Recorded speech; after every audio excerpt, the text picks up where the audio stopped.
Cosas bochornosas, como en Sodoma, ya las encontramos allá. Sigue habiendo aquí en el DF, aquí en Plaza Insurgentes o Metro Insurgentes, etcétera, y etcétera. Sigue habiendo. Pero de esa raza caída, Dios en su gracia, Dios en su misericordia, se ha separado unos cuantos. Esa raza está redimida, está formando la nueva humanidad. Hay vástagos, hay retoños. Miren, allá está un retoño, dormido, pero ahí está ya. Acá está otro, también ya está cabeceando, pero ya está. ¿Sí? Sigue. Esa es la nueva humanidad. Y no hay más.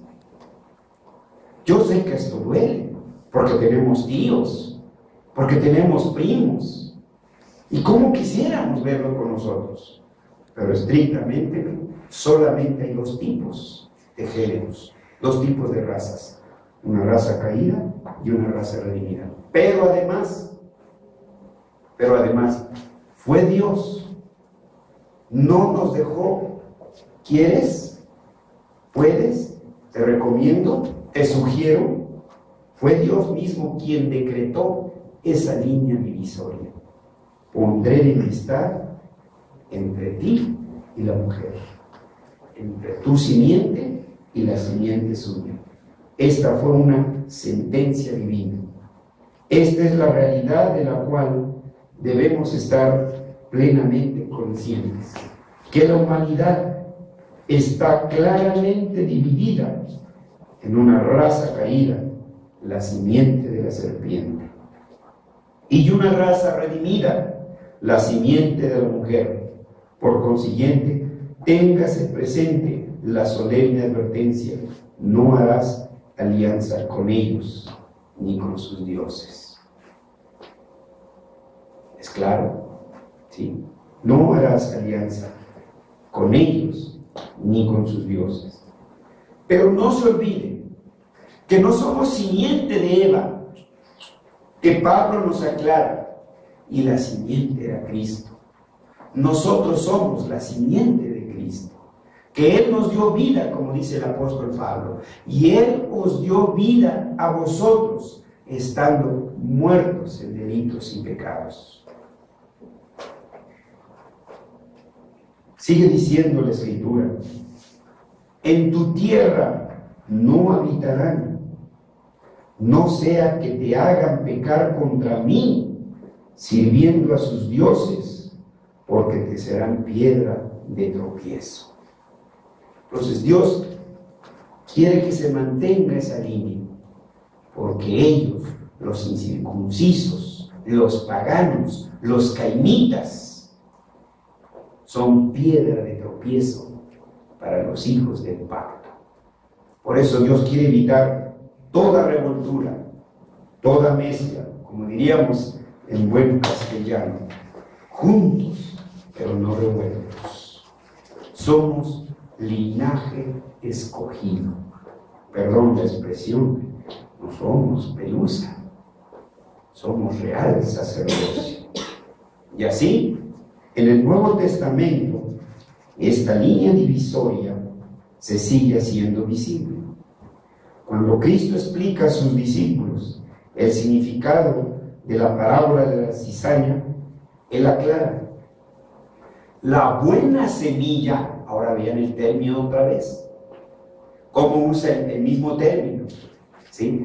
Aunque pues no nos gusta mucho el término en griego porque tiene otra connotación para nosotros, espermatos, ¿sí? Pero eso quiere decir semilla. La buena semilla son los hijos del reino. Entonces, la simiente es Cristo. Nosotros somos producto de esa simiente. La buena semilla son los hijos del reino y la cizaña son los hijos del mal. Por otra parte, los apóstoles también instaron a los primeros cristianos para que tuvieran siempre presente la antítesis y así evitar todo sincretismo con los incrédulos. No os unáis, dice el apóstol Pablo, en yugo desigual con los incrédulos. porque no puede haber compañerismo entre la justicia y la injusticia.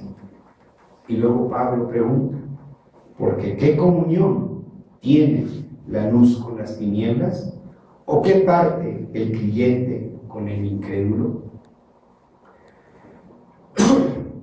Este pasaje entonces es un anuncio de la separación de las razas, de los hijos del reino y de los hijos de la simiente de la serpiente.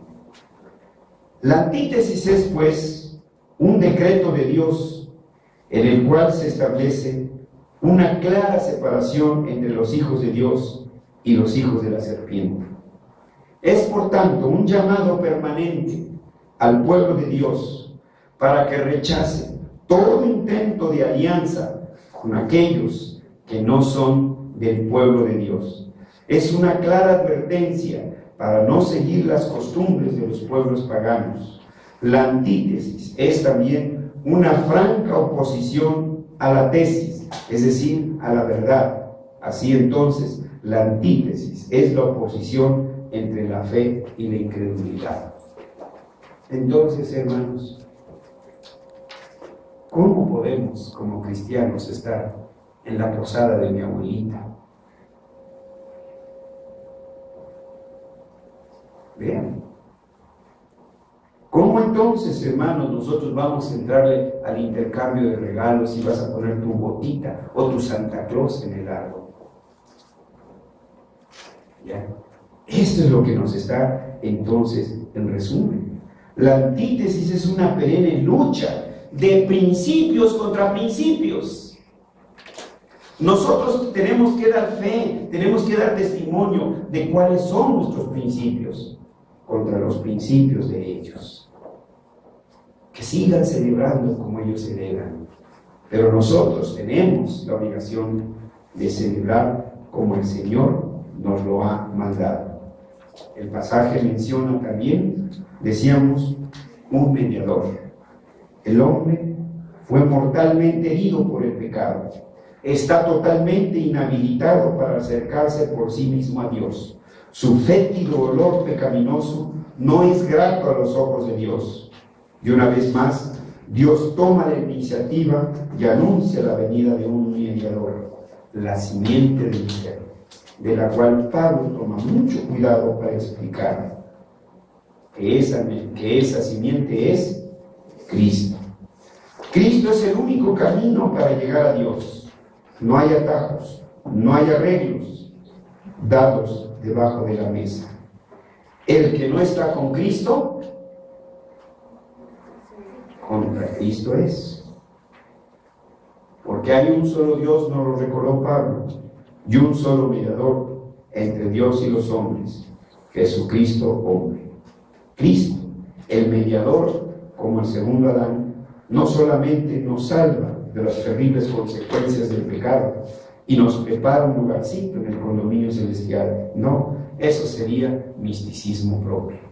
Entonces, el arrepentimiento también consiste en anunciar ese mediador que ya llegó y que ya está aquí.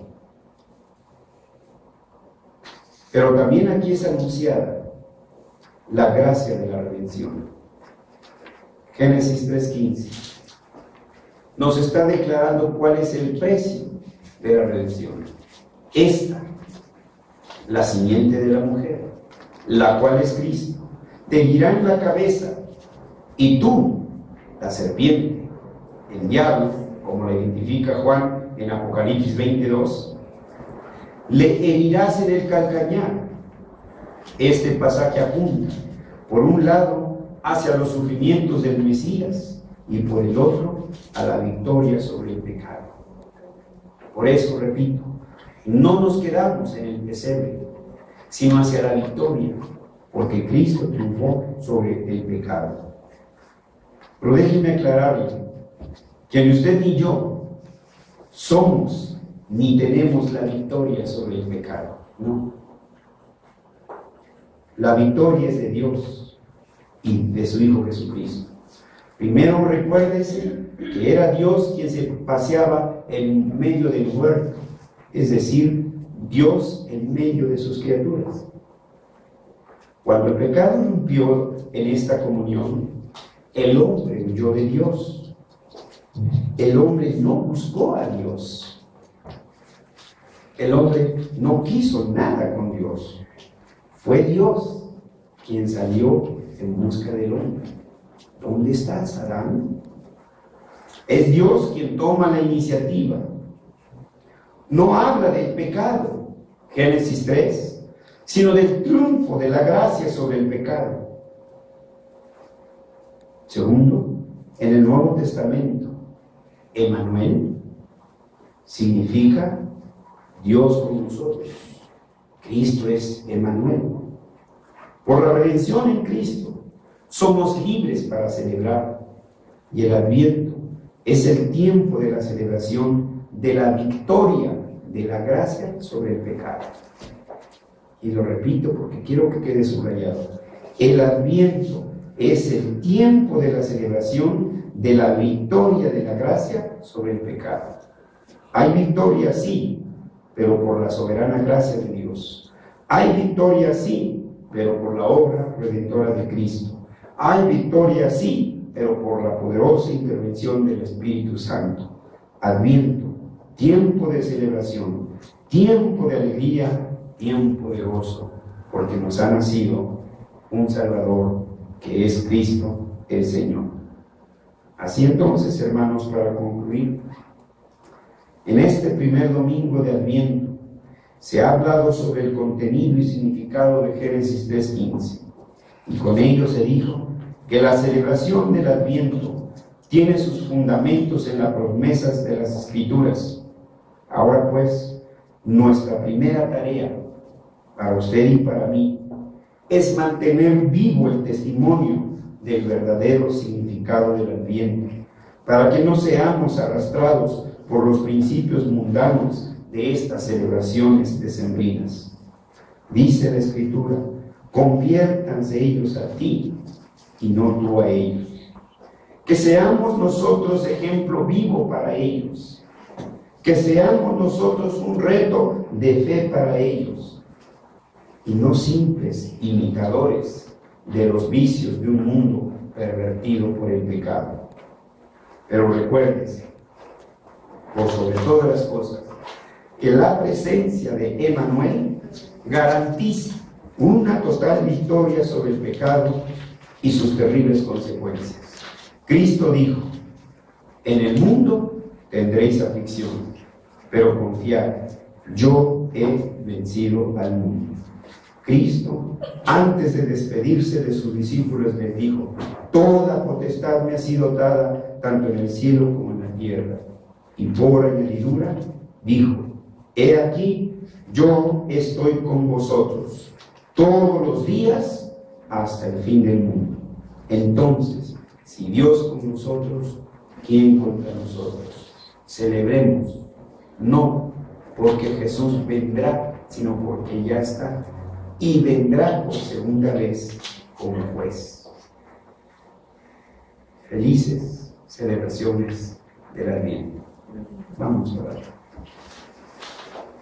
Señor, como dice tu profeta, has dado a tus hijos bandera que alcen, y nosotros debemos levantar nuestro estandarte, levantar nuestra bandera, para que todos vean, Señor, que somos esa nueva humanidad, esa humanidad redimida, que sabe que Jesús ha nacido, que sabe que Jesús triunfó sobre el pecado y que sabe que Jesús ha de venir por segunda vez. Señor, que nuestras lenguas, que nuestros labios publiquen la venida de este Redentor, que nuestros labios no callen, que hablen de esa segunda preciosa venida de nuestro Señor Jesucristo. Señor, ayúdanos a ser profetas fieles, a dar fiel testimonio de tu palabra y de tus promesas. En Jesús oramos. Amén.